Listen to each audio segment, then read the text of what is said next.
Eh bien, on profite de l'occasion d'être devant la bibliothèque Bodmer, la maison Bodmer. Vous connaissez Genève, vous connaissez Colonie, on dit la Bodmeria d'ailleurs pour être très précis. Et je suis en présence de Mélanie Exquis. Vous êtes médiatrice culturelle. Expliquez-moi ce que ça veut dire déjà.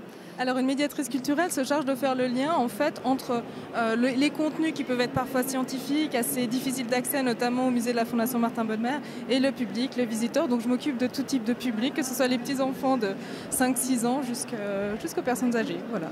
Donc on va rappeler qui était Martin Bodmer. C'est un amoureux des âmes qui a mis toute sa fortune au service d'avoir de vieilles éditions. Il a la deuxième Bible, je crois, de Martin Luther que j'ai vue.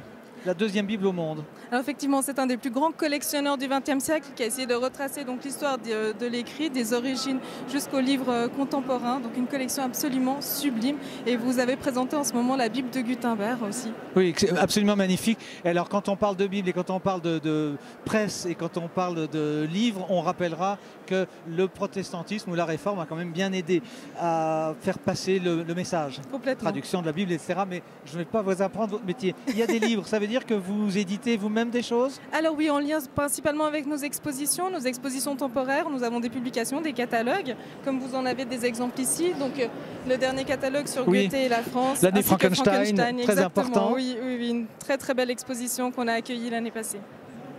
Là, l'Évangile selon Saint Jean, on va rester un tout petit peu dans le truc, la traduction de Jean de Sumstein. Pour qui connaît, on connaît. Un document exceptionnel qu'on ne peut malheureusement plus présenter en ce moment, étant donné que... Mais grâce à un facsimilé, on peut lire le texte original.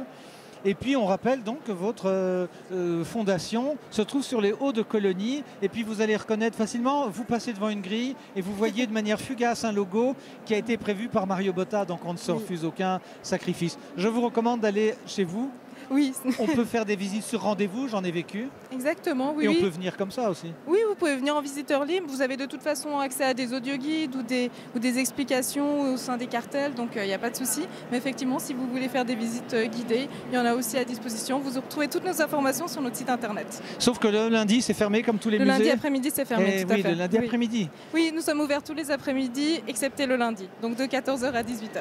Voilà, merci Mélanie. Et puis alors vous venez au salon et vous venez, voilà. Et puis on vous applaudit, vous voyez, c'est la synchronicité.